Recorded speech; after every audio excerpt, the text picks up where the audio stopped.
The first time I met her, she was crouched behind a rusted crate in the abandoned spaceport, her golden tail flicking nervously.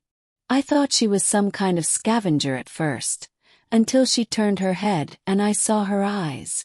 Amber, sharp, and full of the kind of wild intelligence you only see in creatures that belong to the stars. "Don't move," I said, lowering my light. "I'm not here to hurt you." Her ears twitched. "Human?" she asked cautiously, her voice melodic but rough around the edges, as if she hadn't spoken in days. "Yeah," I said, stepping closer. "You're a Kitsunari, right?"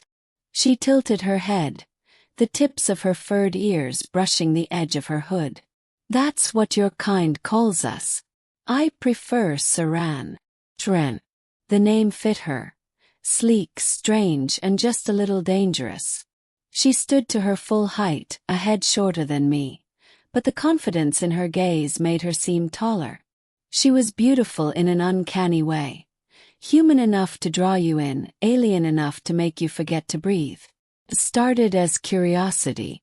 I'd been cataloging alien species for the Interstellar Anthropology Bureau, and Saran had been stranded after her ship's warp core failure.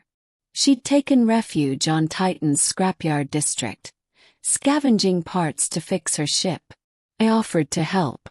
She offered information. Days turned into weeks. I taught her to read human gesture, the difference between a nod, a shrug, a smile. She taught me her people's tail language, how a single flick could mean suspicion, interest, amusement. One evening, while we sat beside a cracked thermal generator, she frowned at me. "Human gestures are strange," she said, poking at her cheek. "You move your mouth when you're happy. Why?" "It's called a smile," I explained, then exaggerated one for her.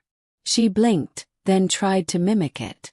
The result was horrifyingly bad.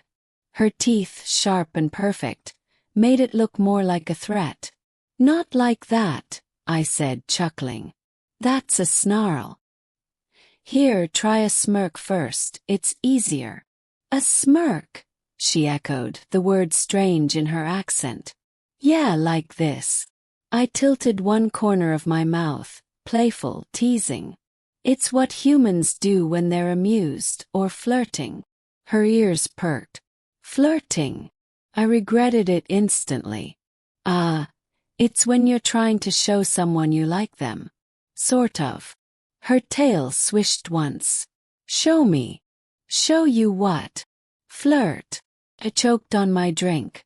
"Saran, that's not." But she leaned closer, studying my face like a scientist examining a rare organism. Her voice dropped, smooth and lilting. "So, humans smirk when they wish to attract others." "Well, sometimes." She attempted it again, and this time it was perfect. Subtle. Oi. The way her lips curled and her eyes glimmered under the orange Titan lights made my pulse skip. "Like this?" she asked softly. I swallowed. "Exactly like that." From then on, she didn't stop. When I was fixing her ship's reactor. "You drop your tools when I smirk, human," she teased, tail flicking lazily. "Am I doing it wrong?" "When we ate together. Humans stare too much. Or maybe you like watching me chew." "When I tried to sleep." Her voice over the comlink, mock innocent. "You told me smirking means attraction. So when will you admit you're attracted?"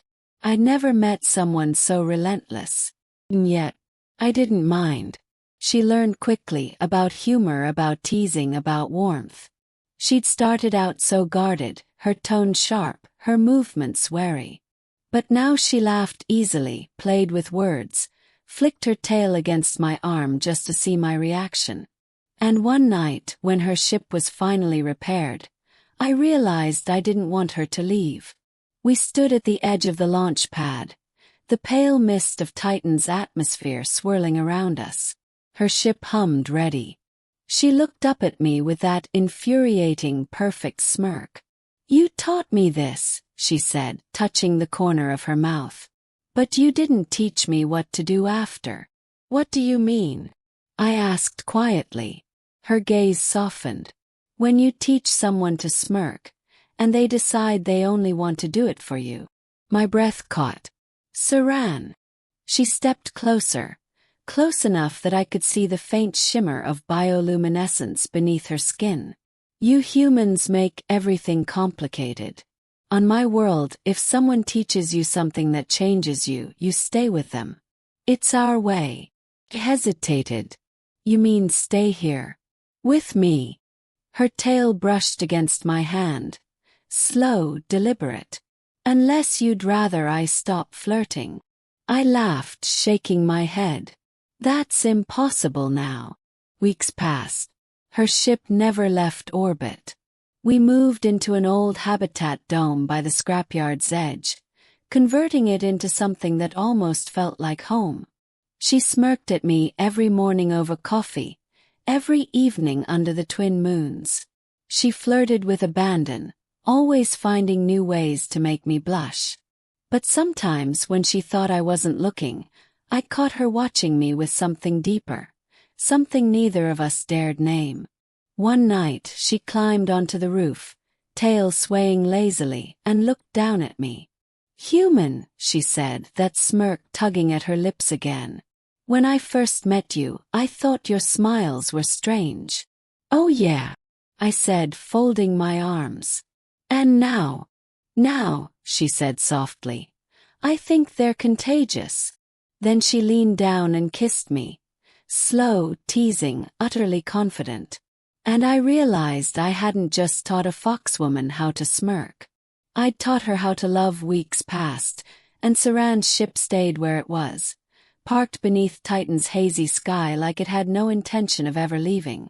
We built a strange kind of life together in that old dome. The hum of machinery mixed with her laughter. Her teasing smirks now a daily ritual I secretly lived for.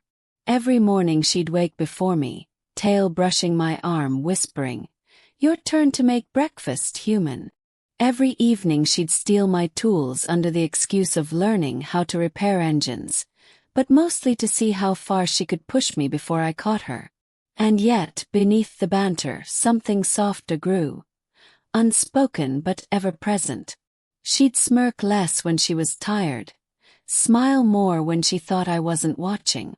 She'd started to mimic human habits, sipping coffee, leaning against the doorframe like she'd always lived here. One night, under the orange glow of Saturn's rings, I found her standing outside, looking up at the stars. Her tail shimmered faintly, her ears twitching at my approach. "You could still leave," I said. "Your ship's ready." She turned, smirk curling like a memory. "I could," she murmured, stepping closer. "But then who would remind you to breathe every time I do this?" She brushed her fingers against my chin and gave me that smirk, the one I'd taught her, now perfected beyond human comprehension. I laughed, shaking my head. "You're impossible." "Maybe," she whispered, her voice softening. "But I'm yours." Then she kissed me, slow, deliberate, and warm, her tail curling around my wrist like a promise. And as the stars reflected in her eyes, I realized the truth. I hadn't just taught her how to smirk. I'd given her a reason to stay.